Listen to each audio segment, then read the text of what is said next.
Carl Jung. You attract everything when you think like this. The secret of queens.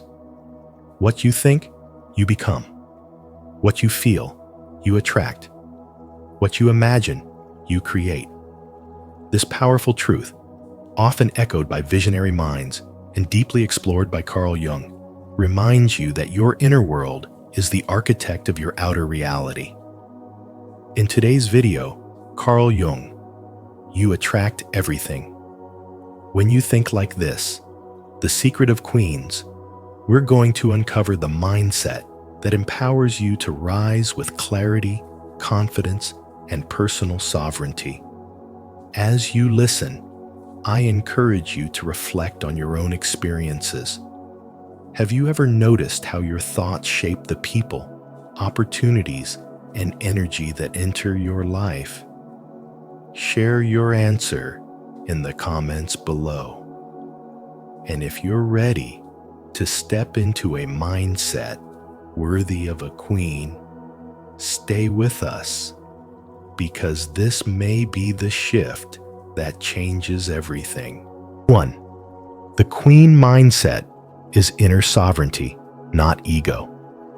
The queen mindset is inner sovereignty, not ego. And this distinction is essential to true spirituality and spiritual awakening. You do not attract through affirmations repeated without conviction, through clever strategies, or through chasing what keeps running from you. You attract through who you are, being at the core of your identity. Your inner psychological structure silently broadcasts a frequency, and that frequency determines what enters your life. When your inner world is built on insecurity, scarcity, and the hunger for approval, you unconsciously call in situations that mirror those same patterns. But when your inner world is grounded in self-trust, emotional regulation, and quiet self-respect, life begins to respond differently, not because the world changed, but because you did. Thinking like a queen does not mean acting superior or demanding special treatment. It means being internally whole, grounded, and self-authorized, no longer outsourcing your worth to opinions, relationships, or outcomes. A queen does not seek permission, approval, or validation because she understands that dependence on external reassurance is a subtle form of inner bondage. She does not define herself through who chooses her, praises her, or stays with her. Instead, she chooses herself first. And from that place, every connection becomes an addition, not a lifeline. This is where Carl Jung's insight becomes living truth. When the unconscious rules you, it shapes your fate through patterns of fear, overgiving, and self-abandonment. But when you become conscious of those patterns, you reclaim authorship over your life. A queen's presence defines the room not through dominance, performance, or volume, but through emotional stability, energetic clarity, and unshakable boundaries. People feel it instantly. Some are drawn to it because their soul recognizes safety and strength. Others feel uneasy because her wholeness reflects their unresolved wounds. Yet she does not shrink herself to stay liked, nor does she inflate herself to feel powerful, because her power is already seated within. As your spirituality deepens and your spiritual awakening matures, you begin to notice a shift in what you tolerate, what you pursue, and what you attract. You stop mistaking intensity for intimacy. You stop confusing attachment with love. You stop pursuing what requires you to betray your nervous system or your values to be accepted. Instead of attracting relationships born from fear of abandonment, you begin to resonate with connections that reflect your inner security. Instead of repeating cycles that reinforce your doubt, you encounter opportunities that confirm your growth. This is not magic in the superficial sense. It is the natural law of alignment. Your self-talk becomes quieter but stronger. Your standards become softer yet firmer. Your choices no longer scream for validation. They move with certainty. And in this state, life rearranges itself in subtle but undeniable ways. Not because you chased it harder, but because you became the kind of woman who no longer chases what cannot meet her in truth. 2. Wholeness is the true source of magnetism. Wholeness is the true source of magnetism, not because it is poetic, but because it is the natural outcome of a human being who finally stops abandoning pieces of themselves. And as Carl Jung said, true attraction comes when the ego and shadow are integrated, reminding you that the moment you stop suppressing your fears, desires, insecurities, and unspoken truths, your energy stops leaking and starts gathering into one coherent field of presence that people instinctively feel. You become someone who no longer radiates tension or fragmented signals, because inner conflict is the number one force that weakens your aura. And when your ego tries to present a polished image, while your shadow holds the things you judge, hide, or deny, you create an energetic split that others can sense even if they cannot explain it. But when you have the courage to meet your shadow, the parts of you that feel too much, want too much, fear too much, or have been told they are wrong, you allow your entire being to come into alignment, and that alignment is the essence of true magnetism.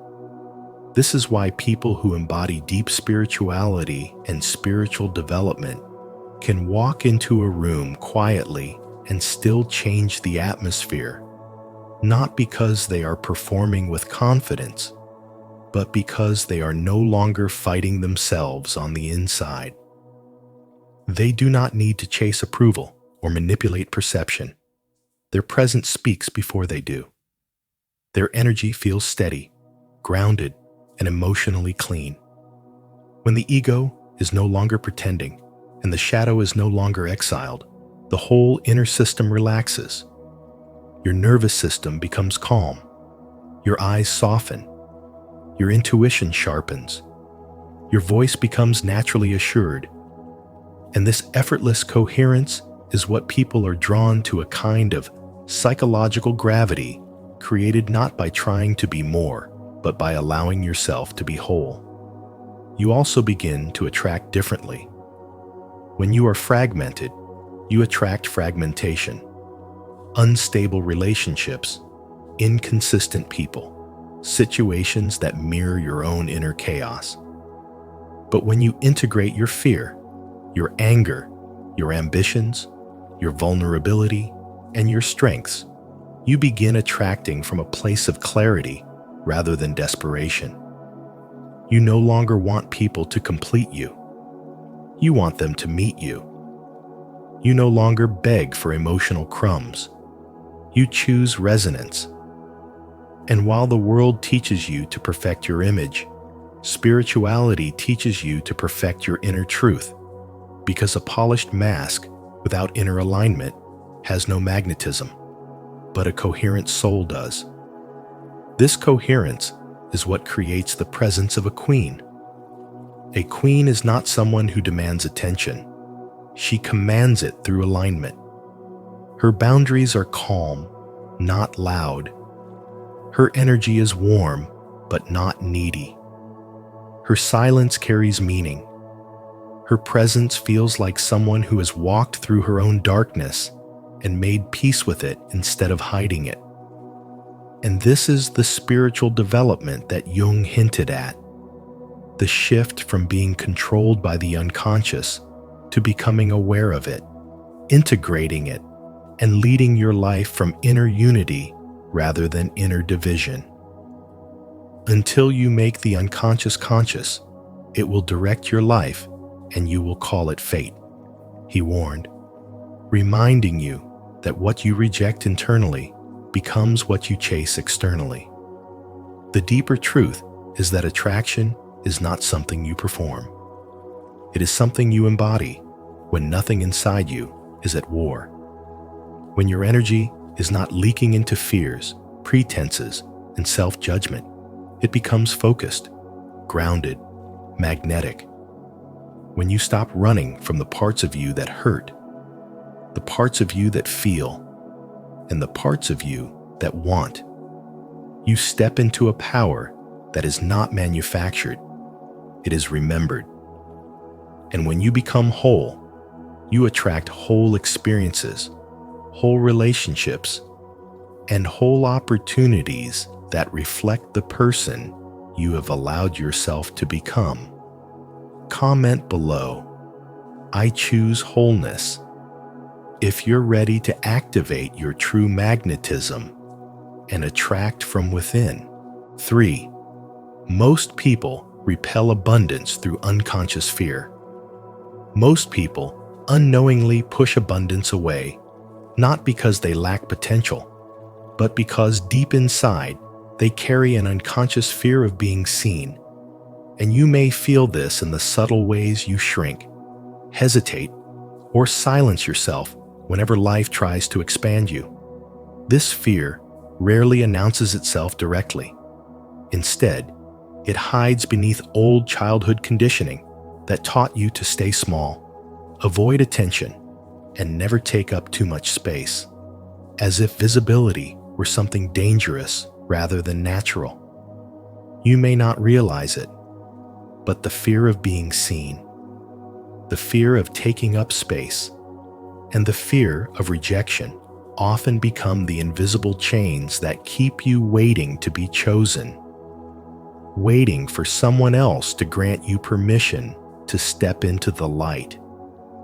And this is exactly what Carl Jung referred to when he said, "Until you make the unconscious conscious, it will direct your life, and you will call it fate."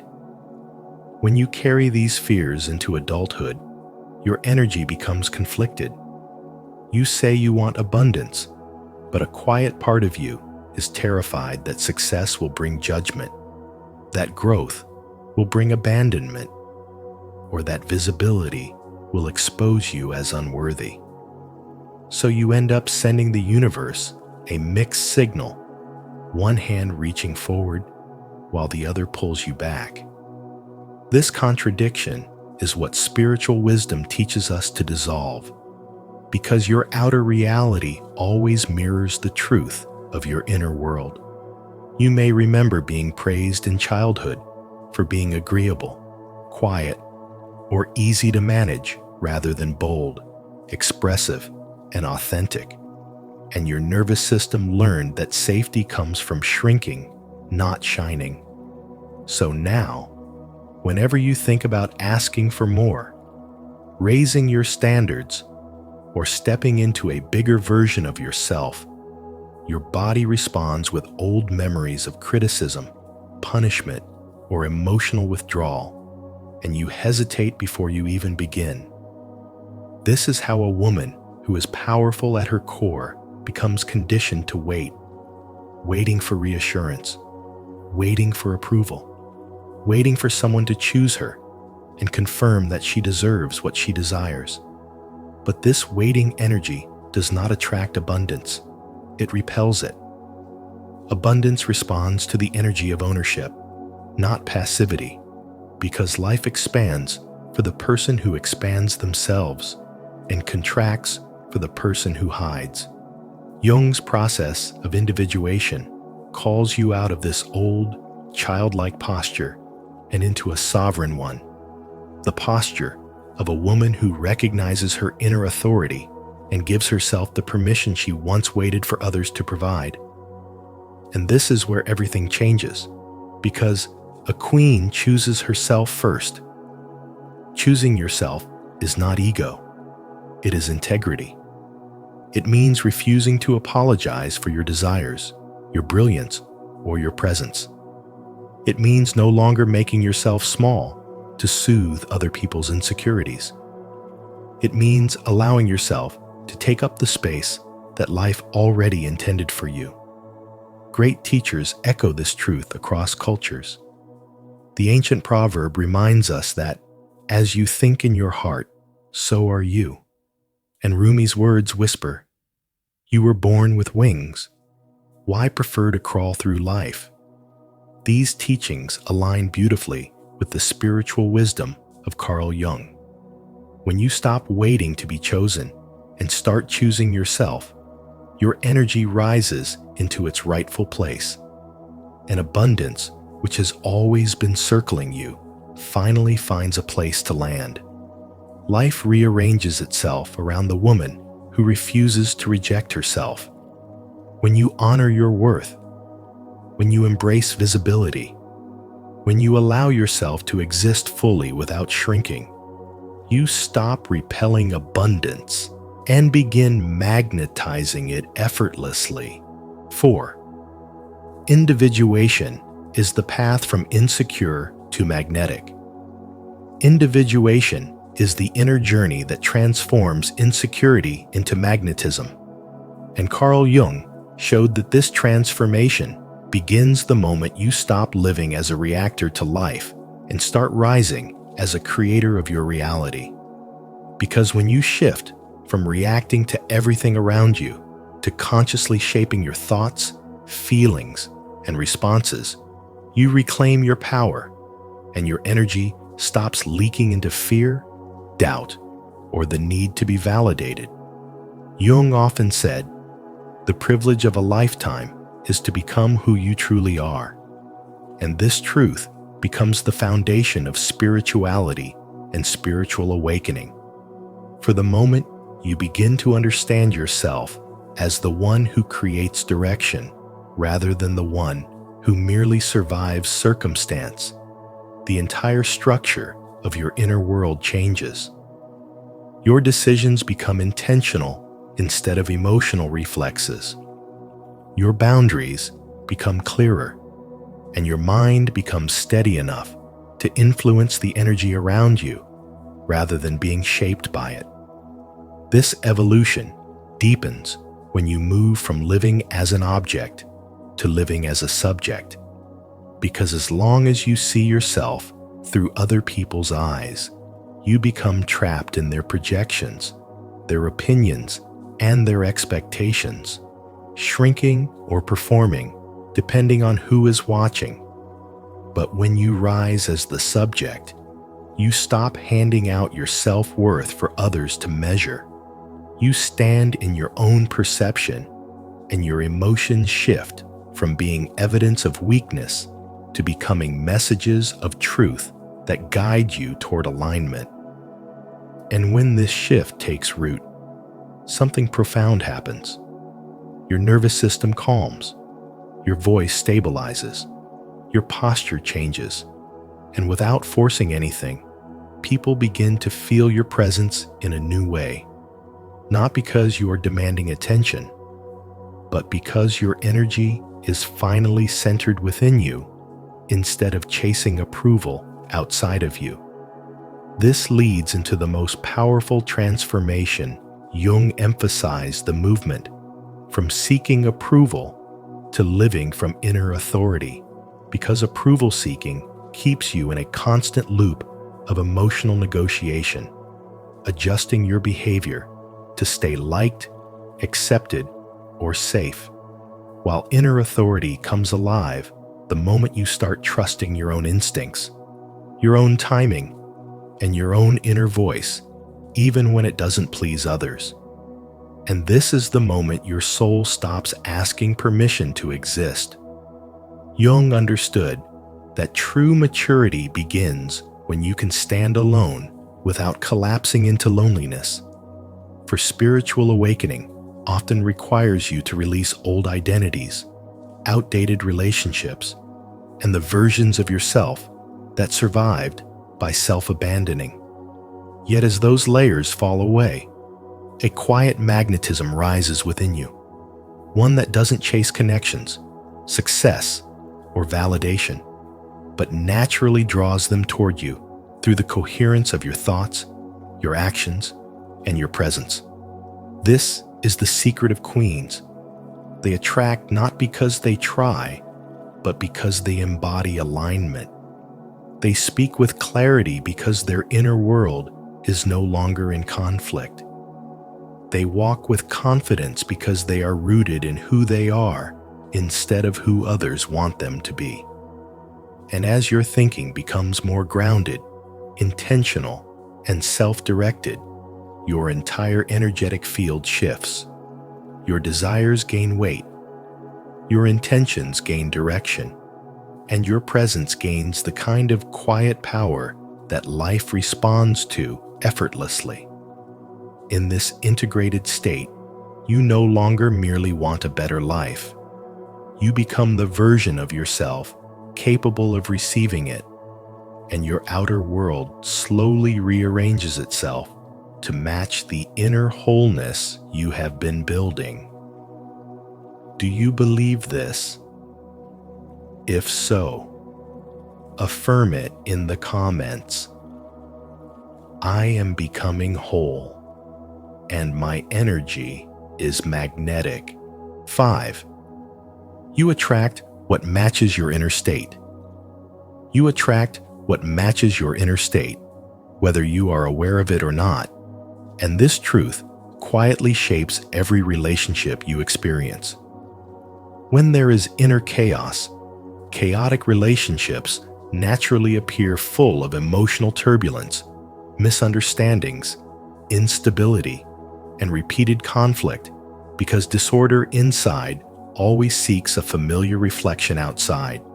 When there is inner lack, relationships turn into needy dynamics, where you chase affection, overextend yourself, tolerate inconsistency, and settle for crumbs of attention, all because a hidden belief tells you that you must struggle to be chosen.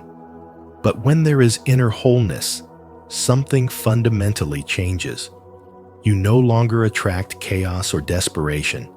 You attract respect, emotional safety, and resonant connections that feel balanced and mutual rather than draining. You do not attract what you want. You attract what you are. And that reality can be uncomfortable because it places responsibility back into your own hands. If you carry unresolved fear, you will meet partners who trigger insecurity. If you carry unhealed wounds, you will magnetize situations that press on those wounds again and again until you finally address them. If you secretly doubt your own worth, you will unconsciously invite people who reflect that doubt through neglect, disrespect, or emotional distance. This is not punishment, it is feedback.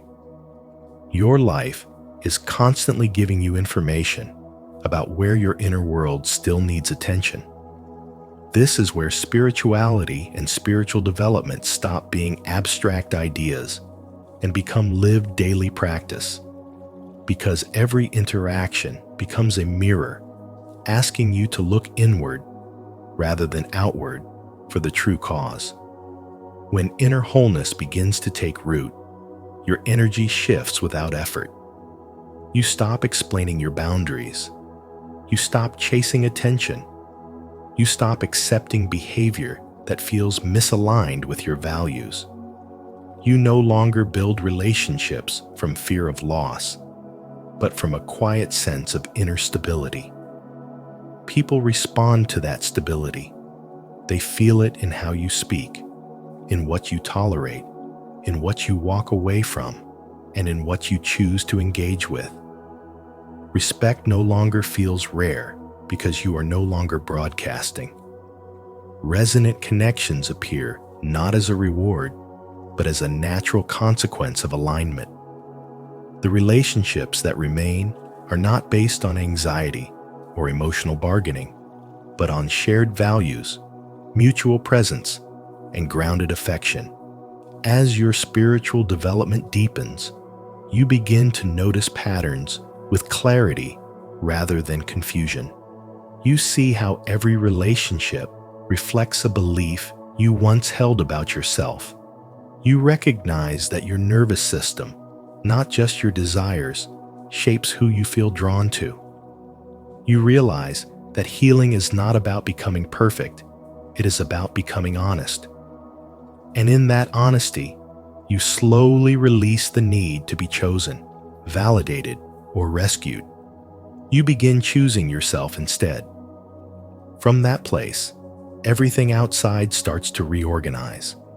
Chaos fades because it no longer finds a home within you. Neediness dissolves because you no longer believe you are empty. Wholeness expands because you finally understand that what you were seeking in others was something you were meant to cultivate inside first. 6. Presence is more powerful than effort. Fear is always asking the same anxious question: what if I'm rejected? While presence answers with quiet, unshakable certainty, I am here. And it is this silent confidence that changes rooms, relationships, and opportunities without force or struggle. Because true influence is not born from trying harder, but from standing more fully in who you are. And this is where spiritual wisdom becomes practical rather than abstract, as Carl Jung revealed when he taught that what remains unconscious will quietly rule your life as fate, meaning that when you are not present, your fears lead, but when you are present, your truth leads. And people do not meet your effort. They meet your state of being long before they hear your words. When you walk into a space trying to prove yourself, that tension is felt. But when you enter, simply grounded and aware, something in the atmosphere shifts. Because presence carries authority without aggression and strength without defense. And as Maya Angelou so perfectly expressed, people may forget what you say, but they never forget how you made them feel. And presence is what creates that unforgettable feeling, because it is not performance, it is embodiment. And when you no longer seek permission to exist as you are, the world begins to rearrange itself around your stability rather than your striving. Effort often reveals insecurity, while presence reveals coherence. And that difference is everything, because chasing approval places your worth outside of you, but presence reclaims it from within. And this is why Carl Jung insisted that wholeness begins when you stop fighting parts of yourself and start integrating them. Because the moment you no longer need validation to feel complete, you become magnetic without trying. And the question quietly shifts from, will they accept me? To, do I accept myself right now? And that inner answer is what others respond to, whether they realize it consciously or not.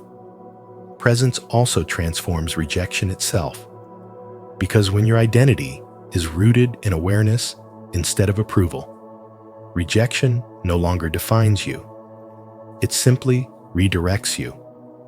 And this is the hidden power of saying, I am here, without explanation or justification, because it establishes a boundary of self-respect that does not argue or beg. It simply exists. And that existence speaks more loudly than any attempt to persuade, impress, or control. Which is why the most powerful people in any room are almost never the loudest. They are the most anchored. The secret of queens is not domination, noise, or visibility, but stability, dignity, and calm gravity. Because true royalty is an inner posture, not an outer display. And when you embody presence, your relationships change because you no longer approach others from lack. Your opportunities shift because you no longer vibrate desperation, and your path becomes clearer because you are no longer running from yourself. And as ancient teachings from east to west remind us, When you let go of who you think you must be, you begin to become who you truly are. The greatest transformation happens the moment you stop asking, "What if I fail?" and gently rest in, "I am here." Because that statement does not demand certainty about the future. It only demands truth in the present. And from that truth, attraction flows naturally, not as manipulation, but as alignment. And this is the heart of Carl Jung's spiritual wisdom in real life. When you become consciously present, life no longer feels like a battle you must win, but a rhythm you finally begin to move with. If this message resonated with you, like the video, subscribe to Spiritual Wisdom, and turn on the notification bell so you never miss content like this. And if you're ready to embody true presence, type in the comments, "I choose to be fully present." 7. Shadow integration unlocks real power. Your anger, ambition, grief, and intensity are not flaws to be erased, but powerful forces waiting to be understood. And in the journey of spirituality and spiritual awakening, this realization becomes a turning point where you stop running from yourself and start standing in your truth. For so long, you may have been taught to suppress what feels too much, to quiet your fire in order to appear peaceful. Yet, as Carl Jung warned, one does not become enlightened by imagining figures of light, but by making the darkness conscious. When you deny your anger, it does not disappear. It simply finds hidden ways to control your reactions. When you reject your ambition, it turns into self-sabotage. When you bury your grief, it hardens into emotional distance. But the moment you acknowledge these forces without fear or shame, they begin to transform from inner enemies into sources of strength, clarity, and drive. A queen is both gentle and fierce, and this balance is not a fantasy, but a psychological necessity. If you only allow yourself to be gentle, you become easily overrun by the needs and demands of others. If you only live in fierceness, you risk becoming rigid, cold, and isolated. True power is born in the union of these qualities, where softness does not mean weakness, and strength does not require cruelty. When you integrate your shadow, your anger teaches you where your boundaries have been crossed. Your ambition reveals where your soul longs to expand. Your grief shows the depth of your capacity to love, and your intensity becomes the fuel that keeps you unwavering on your path. What once created chaos within you begins to form a disciplined inner fire that no longer lashes out blindly, but moves with precision and purpose. Shadow integration does not mean indulging every impulse. It means understanding what each impulse is trying to tell you. When you stop pretending that you are always calm, forgiving, and detached, you reclaim the energy that was being wasted on denial. Instead of exploding at the wrong time or shrinking when you should stand tall, you begin to respond consciously. This is what Jung meant when he said, "Until you make the unconscious conscious, it will direct your life and you will call it fate." When your shadow remains unseen, it silently shapes your relationships, your choices, and even your sense of self-worth. When you bring it into awareness, you regain authorship over your own life. As this inner integration deepens, your outer world begins to shift in subtle but undeniable ways. You stop chasing validation because you are no longer at war with yourself. Your presence changes because it is no longer fragmented. There is a quiet authority in the way you speak, in the way you listen, in the way you choose. People feel the difference even if they cannot explain it. This is the magnetism that comes not from charm or performance, but from wholeness. You are no longer trying to be only light or only strong. You are anchored in the full spectrum of who you are. In relationships, this integration alters everything. You stop confusing attachment with love and control with security. A queen does not beg to be chosen, nor does she harden her heart out of fear.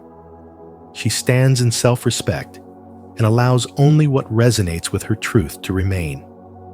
Your boundaries become clear without being harsh, and your compassion becomes deep without being self-sacrificing. The more you stand in this balanced power, the less you tolerate dynamics that drain your life force, and the more you naturally attract connections that honor your depth instead of exploiting it. This is why shadow integration unlocks real power. It ends the inner civil war, where parts of you were fighting for dominance or survival. When anger, ambition, grief, and intensity are seen, honored, and guided, they no longer sabotage your life from the shadows. They become disciplined allies that sharpen your intuition, strengthen your discernment, and anchor your sovereignty. In this state of inner union, you no longer attract from fear, lack, or fragmentation, but from coherence, self-trust, and embodied authority. And that is the essence of becoming both gentle and fierce at once. 8. True love comes from fullness, not rescue. True love comes from fullness, not rescue. And this single truth quietly redefines everything you once believed about love, attachment, and attraction.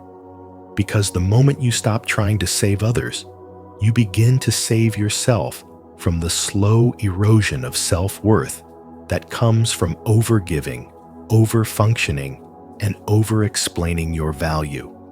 A queen does not save people, not because she lacks compassion, but because she understands that every soul must carry its own lessons. And when you interfere with someone's pain, you also interfere with their growth. You may think you are offering love, but often you are only postponing their awakening while draining your own energy. Real love does not rescue. It respects the journey. And this shift alone is a profound step in spirituality and spiritual development, where you learn the sacred difference between support and sacrifice. A queen does not interfere with lessons because she trusts the intelligence of life itself. She understands that discomfort is not cruelty, failure is not punishment, and loss is not abandonment, but precise tools through which consciousness sharpens itself. When you stop intervening, you stop entangling your destiny with outcomes that were never yours to control. You free yourself from emotional overinvestment, from anxious attachment, from the illusion that love must be proven through suffering. This is where your inner authority is born, not from dominance, but from deep self-regulation. And as Carl Jung taught, until you make the unconscious conscious, it will direct your life and you will call it fate. Which is why many people repeatedly rescue broken partners without realizing they are unconsciously trying to heal their own unresolved wounds through others. A queen does not shrink to keep others comfortable, because shrinking is a betrayal of self dressed up as kindness. Dimming your light to protect fragile egos does not preserve harmony. It silently creates resentment, imbalance, and emotional distortion. When you make yourself smaller to be loved, you teach the world that your true size is negotiable. A queen refuses this negotiation entirely. She does not harden her heart, but she also does not bend her identity for acceptance. She allows discomfort to exist in others without assuming it is her responsibility to fix it. And in doing so, she mirrors sovereignty, not dependency. This mirror is uncomfortable for those who live on external validation, but it is liberating for those ready to stand in their own center. When you stop rescuing, stop interfering, and stop shrinking, your entire relationship to attraction shifts. You no longer pull people through need, longing, or emotional hunger, but through coherence, stability, and depth. What you attract begins to match what you are, not what you lack. You stop drawing dependent connections because you no longer vibrate from dependency. You stop attracting emotional chaos because your nervous system is no longer addicted to intensity as proof of love. You stop confusing attachment with devotion and struggle with passion. This is the silent recalibration where spirituality moves from theory into embodiment, and spiritual development becomes visible not in words, but in boundaries, nervous system calm, and the quality of people who can now reach you. The message that remains is precise and uncompromising. Stop saving those who must save themselves. Allow lessons to complete their work without interference. Refuse to shrink your truth to preserve false peace. Choose fullness over rescue, sovereignty over dependency, and self-respect over emotional bargaining. Because the love that arrives through wholeness will never require you to abandon yourself in exchange for belonging. If this message on true love and inner fullness resonated with you, don't forget to like, subscribe, and share your thoughts in the comments below. Let's continue growing in spiritual wisdom together. 9. The crown is remembered, not earned. Wholeness is not something you manufacture through effort, status, or the approval of others. It is something you reveal by remembering who you were before fear taught you to shrink. The crown was never meant to be earned through exhaustion or performance. It already existed within you as your original self, untouched by rejection, conditioning, or emotional wounds. Attraction begins to shift the moment you stop begging the world to validate you and instead return to your inner sovereignty, because what you truly attract is not controlled by what you chase, but by who you choose to be. As Carl Jung wisely said, the privilege of a lifetime is to become who you truly are. And this is the essence of spiritual wisdom. It reminds you that your power does not come from becoming someone else, but from uncovering the truth of who you already are beneath the layers of fear and adaptation. When you live disconnected from this inner wholeness, you unconsciously search for power outside yourself, hoping that love, success, attention, or status will finally make you feel complete. Yet this endless seeking only reinforces the illusion that you are missing something. Carl Jung also warned, "Until you make the unconscious conscious, it will direct your life, and you will call it fate." And this reveals why so many people feel trapped in repeating cycles of disappointment. They are not being punished by destiny. They are being guided by unhealed beliefs about their own worth. The moment you begin to remember who you are, you stop negotiating your value. You stop shrinking your truth to be accepted, and you stop chasing connections that require you to abandon yourself. Instead, you begin to move differently, speak differently, choose differently, not out of arrogance, but from quiet inner authority. And this shift alone transforms what you naturally attract. The secret of queens is not domination, perfection, or control. It is self-remembrance. A queen does not attract through force. She attracts through alignment. When you live from your inner truth, your energy becomes coherent, steady, and authentic. And people, opportunities, and experiences respond to that frequency without you having to convince anyone of your worth. You no longer chase recognition because your identity is rooted in self-recognition.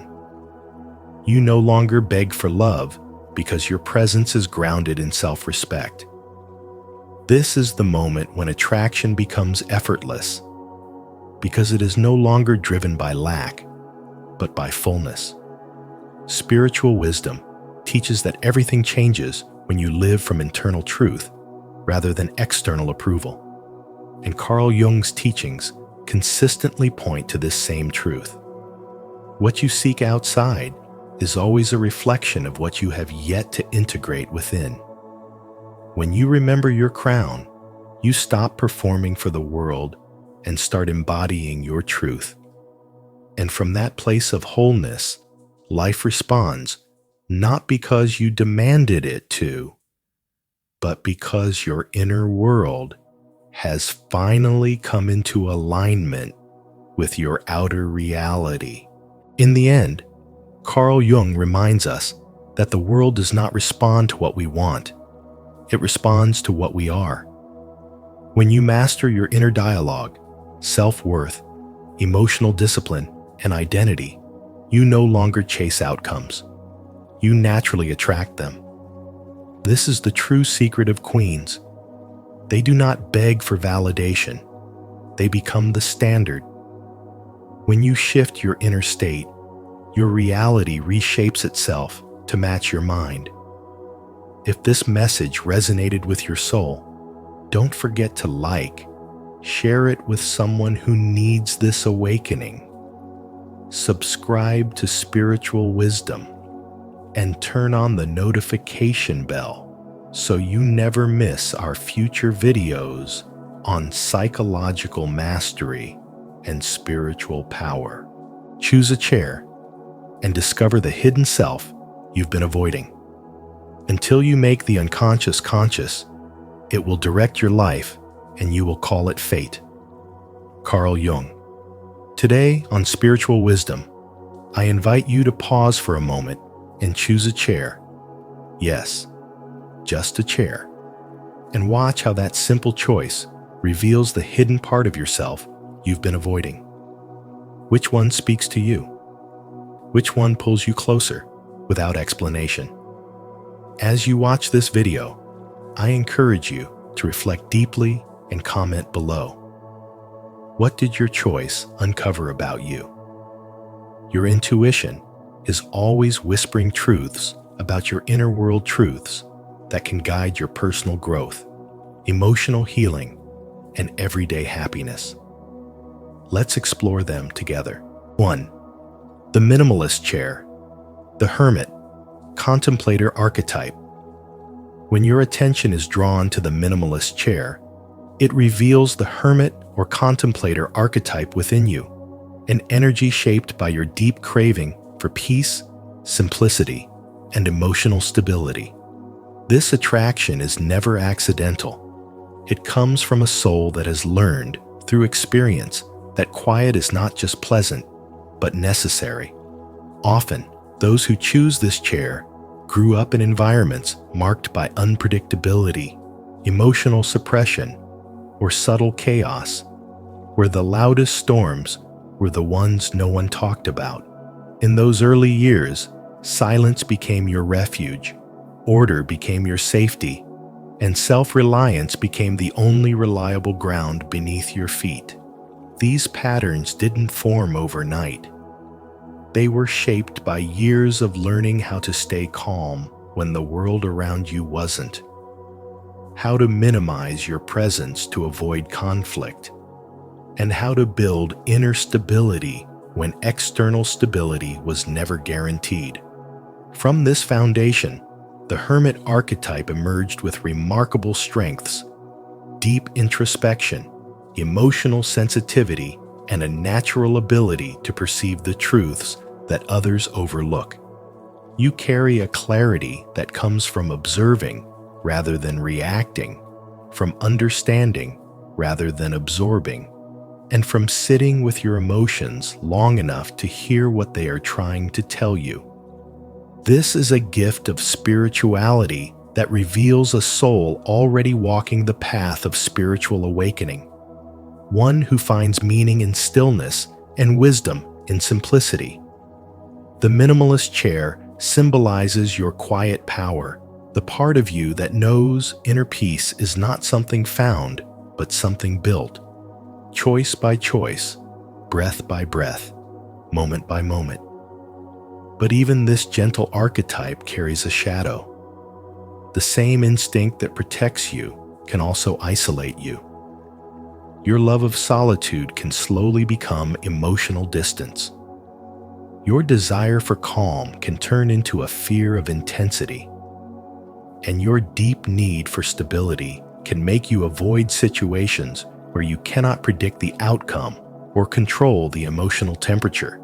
This is where the hermit's shadow whispers its subtle question. Are you truly choosing peace? Or are you using peace as a way to hide from chaos, both the chaos of others and the unresolved chaos within yourself? Carl Jung often reminded us that the parts of ourselves we avoid become the very things that silently rule us, and this chair invites you to bring those hidden fears into the light. The minimalist chair does not expose a flaw. It reveals a crossroads. It shows you where your strength meets your vulnerability, where your clarity meets your hesitation, and where your longing for stillness meets your fear of emotional unpredictability. The chair asks you to look at your inner world with honesty. Are you preserving your peace or protecting yourself from wounds you have not yet addressed? Are you resting or retreating? Are you choosing calm or avoiding intensity because intensity once hurt you? With this awareness, the hermit archetype becomes not a place to hide, but a place to grow. It invites you to expand your emotional capacity, to trust your resilience, and to allow yourself to experience depth without fear of losing control. It reminds you that true stability doesn't come from avoiding life's storms, but from strengthening the inner foundation that allows you to move through them with grace. And in this way, the minimalist chair becomes a symbol not only of who you have been, but of the powerful and spiritually awakening version of yourself you are becoming. 2. The classic chair, the guardian, traditionalist archetype. Choosing the classic chair places you in the world of the guardian, the traditionalist archetype, a reflection of someone who naturally seeks structure, order, logic, and timeless values, and in doing so, reveals a deep part of your spiritual development, showing how your soul craves stability and coherence. You are someone who dislikes chaos, deception, inconsistency, and emotional ambiguity. And this aversion is not merely preference, but a sign of your inner desire for clarity and moral alignment, a reflection of your commitment to living with responsibility and integrity. Perhaps your upbringing involved strict rules or lacked stability, leaving you with a need to create order in your own life. This effort to establish predictability demonstrates both wisdom and resilience, qualities that others admire and trust as they sense your steady presence and your ability to navigate life with moral clarity and depth. Yet every strength carries a shadow. Your love of structure can sometimes turn into control issues, and your fear of unpredictability may prevent you from embracing experiences that could expand your soul. Fear of vulnerability can make you cautious in relationships and hesitant in situations where openness is required. And this tension between safety and growth becomes a pivotal point in your spiritual development. The hidden question you must face: do your rules protect you, or do they imprison you? Is a profound prompt for self-reflection, asking you to examine whether the boundaries you set serve your growth or limit it. Recognizing this allows you to approach your life with both discipline and flexibility, balancing responsibility with the courage to embrace uncertainty. Your path demonstrates that the guardian's gifts of responsibility, moral clarity, wisdom, and depth are meant to guide not only yourself, but also others, showing the way through your steady example, while your shadow offers lessons in surrender and trust. The challenge is to allow your rules and principles to be tools of empowerment, not barriers to your own freedom, and to integrate discipline with compassion and openness. In doing so, you align your choices with a higher sense of purpose, using structure as a foundation for spiritual growth rather than as a cage. This integration nurtures both your inner strength and your capacity for authentic connection, offering a pathway toward a life where clarity, stability, and moral integrity coexist with adaptability, vulnerability, and deeper spiritual awareness. 3. The cozy chair, the sovereign, protector archetype. Choosing the cozy chair reveals a truth about you that goes deeper than preference or comfort, because this choice speaks directly to your longing for safety, recognition, belonging, and emotional rest. It echoes the quiet part of you that has always wanted a place where you could finally put down your guard and feel held without conditions. Carl Jung once said, "Loneliness does not come from having no people around you, but from being unable to communicate the things that seem important to you." And this is exactly why this chair calls to you. It mirrors the emotional world you've learned to protect, the wounds of being rejected, dismissed, or loved only when you were convenient, obedient, or impressive. These wounds shaped you into someone strong on the outside and sensitive on the inside, someone who built inner strength, not because life was gentle, but because you had to survive moments when being soft felt dangerous. You learned resilience the hard way. You learned dignity through silence. You built inner authority through years of holding yourself together while no one noticed how much effort it took. This cozy chair represents that inner sovereign, the protector archetype, noble, grounded, self-contained, and always ready to stand alone if necessary. Yet spiritual wisdom teaches that strength born from pain often comes with a hidden cost, because the same armor that once protected you later becomes the very barrier that keeps love, support, and connection at a distance. This is where your shadow quietly lives. When you choose the cozy chair, you're also choosing control of your space, your feelings, your boundaries, and even your vulnerability. You hold yourself so tightly that sometimes you forget what it feels like to be held by someone else. Emotional exhaustion follows you like a shadow, not because you are weak, but because you've been carrying everything alone for too long. And without realizing it, you may begin to isolate yourself, not out of bitterness, but out of habit. You tell yourself that solitude is peace, yet a deeper part of you whispers that maybe solitude has become a shield that hides your longing for connection. This is why the cozy chair does not simply ask you who you are. It asks you a question you've avoided. Do you want comfort or acceptance, power or connection, self-protection, or emotional intimacy. It asks whether you are clinging to strength because you truly want it, or because you fear what might happen if you finally let yourself soften. You have spent years trying to be the one who holds everything together, the one who never breaks, the one who doesn't need help. But as Rumi said, the wound is the place where the light enters you.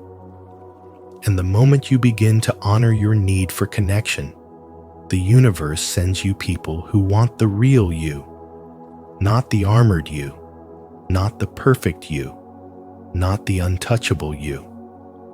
The cozy chair shows you that your greatest transformation begins when you allow yourself to be both strong and open, both sovereign and receptive, both powerful and emotionally honest.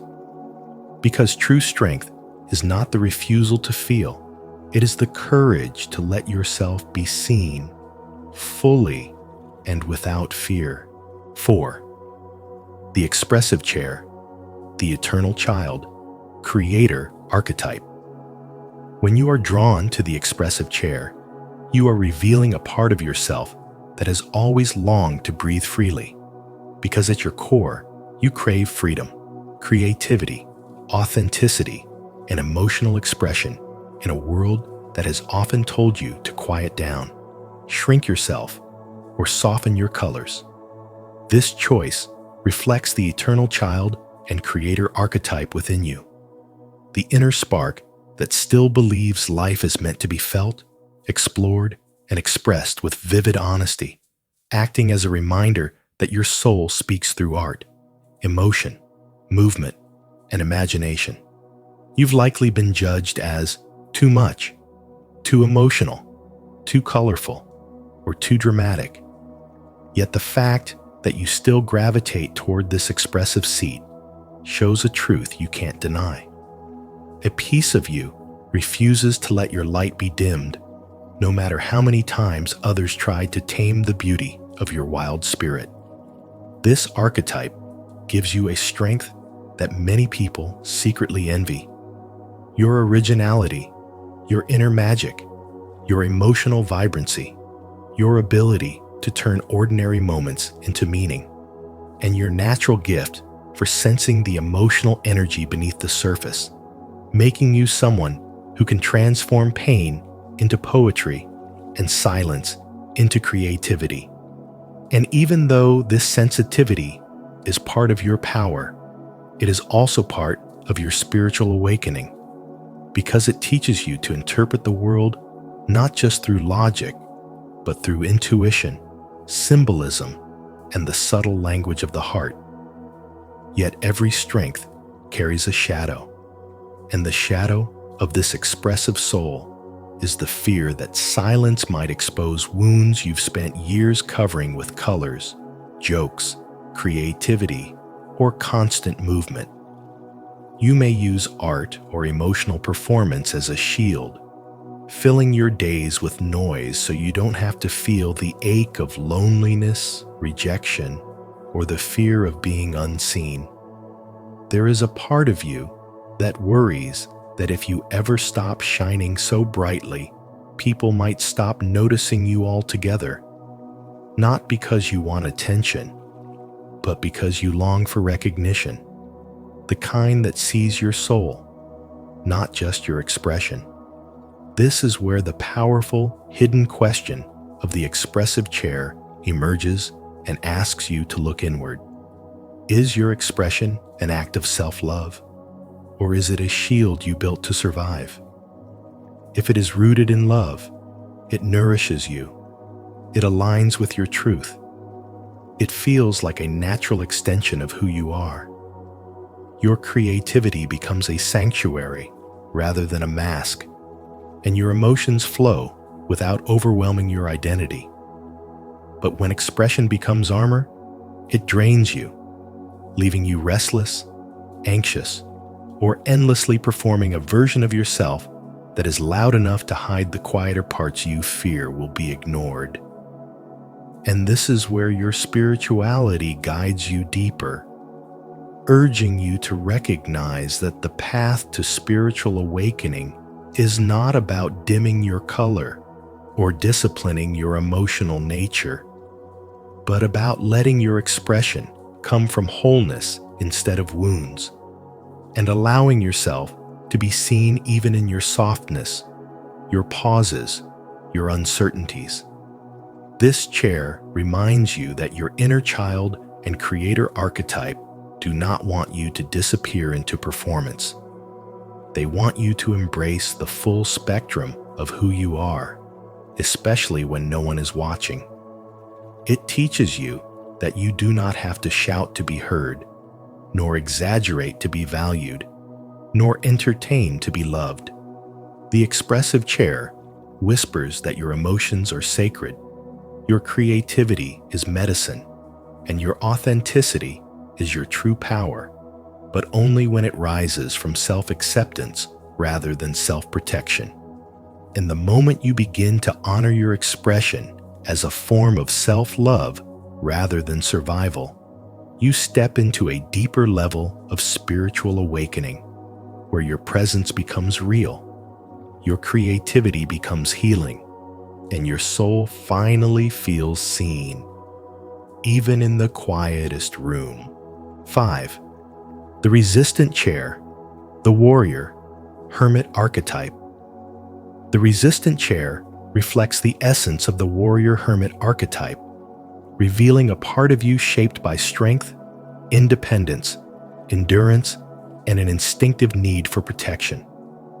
You are someone who has learned to stand firmly on your own ground, often carrying the weight of your life without asking for help, because past experiences taught you that trust is not something to give freely. You understand, perhaps better than most, that people can disappoint, promises can break, and vulnerability can sometimes lead to wounds that take years to heal. So you built emotional armor quietly, steadily, and with purpose, and over time, this armor became both your shield and your identity, allowing you to rely only on yourself and to survive storms without collapsing. Yet beneath this strength lies a deeper truth. The same armor that protects you also creates distance, turning connection into something that feels risky and unfamiliar. Even when your resilience, discipline, and survival instincts help you move through life with admirable power, there is a part of you that feels the subtle pull of emotional isolation, a sense that staying behind your walls keeps you safe, but also keeps you lonely in ways you rarely speak about. Carl Jung said, "Until you make the unconscious conscious, it will direct your life, and you will call it fate." And your choice of this chair reveals an unconscious belief that guarding your heart is the only way to avoid pain. But as you grow in spirituality and spiritual development, you begin to sense that true strength is not about constant defense.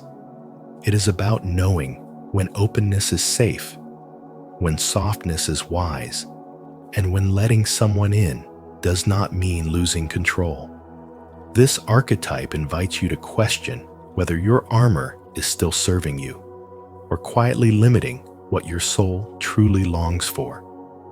You may notice moments when you crave connection, yet instinctively pull back, or times when someone offers comfort, but you dismiss it because receiving care feels unfamiliar. This inner conflict does not mean you are broken. It means you have outgrown the version of yourself that is needed to survive at all costs.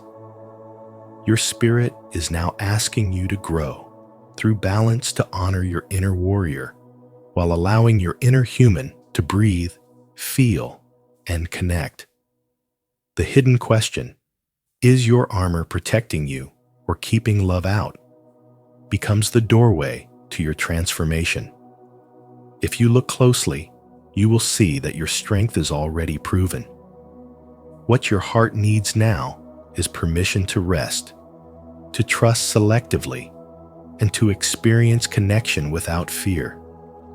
Let this awareness guide you forward so that the walls you once built for survival can evolve into boundaries that protect without imprisoning, allowing you to remain powerful without staying alone. 6. Your choice is a message from the unconscious. When you choose a chair in this Carl Jung test, you are having a quiet conversation with your unconscious. Because Jung taught that symbols expose hidden inner truths, and your chair becomes a symbol, a message, and a mirror reflecting the parts of you that normally stay in the dark. The chair you feel drawn to is never random. It speaks to your deepest needs that you rarely admit, your unhealed wounds you try to work around, your psychological defenses that silently protect you, and the archetype shaping your life from beneath the surface. Whether you are pulled towards something soft and comforting, something structured and powerful, something artistic and expressive, or something simple and grounding, that attraction reveals what your inner world longs for right now. Because your unconscious does not speak through logic, it speaks through instinct, imagery, and preference. And none of the choices are good or bad, because each one represents a different doorway into your shadow, your strength, and your true self. Your shadow isn't the dark side people fear. It's simply the parts of you you've pushed away, your sensitivity, your anger, your creativity, your authority, your hidden potential, and these qualities show up in symbolic form when you let your guard down. Jung reminded us, until you make the unconscious conscious, it will direct your life, and you will call it fate. And this test becomes a soft way to bring those unconscious forces into the light without judgment. Maybe your chair reveals that you crave safety and emotional warmth after years of being the strong one. Maybe it exposes how tired you are of pleasing others and how deeply you yearn to take up space. Maybe it shows your desire for structure, stability, and control after a long season of uncertainty. Or maybe it reflects a need for beauty, freedom, and self-expression that you've been suppressing to fit into someone else's expectations. At the same time, your chair exposes the defenses you've built, whether you disappear when things get hard, smooth things over to keep the peace, overperform to earn love, or build walls so no one can hurt you again. And seeing these patterns is where spiritual wisdom begins. In moments like this, self-discovery feels less like a battle and more like a gentle unfolding, because instead of blaming yourself, you begin to observe yourself with honesty and softness. This symbolic choice becomes a gateway into spiritual awakening, helping you understand why you repeat certain patterns, why certain people trigger you, and why you sometimes feel disconnected from your true self. When seen through Jung's teachings, the chair becomes a guide, inviting you to sit more honestly in your own life, to rest where you never allowed yourself to rest, to claim power you once abandoned, to nurture needs you once ignored, and to meet the parts of yourself you have been avoiding with compassion and curiosity. Your choice doesn't define you, it reveals you. And the moment you are willing to look into that mirror, you begin to shift from living unconsciously to living intentionally. You stop mistaking old patterns for destiny and start recognizing them as stories you now have the power to rewrite. In the end, the chair you chose is more than a preference. It is a quiet reflection of your hidden self, the emotions you suppress, and the parts of your psyche that are ready to be acknowledged. Carl Jung taught us that symbols speak when words cannot. And today, your intuition has revealed a truth your mind may have overlooked. If this message helped you understand yourself more deeply, please like this video, share it with someone who might need it, and subscribe to Spiritual Wisdom. Don't forget to turn on notifications so you never miss our upcoming insights. Your journey of self-discovery is just beginning.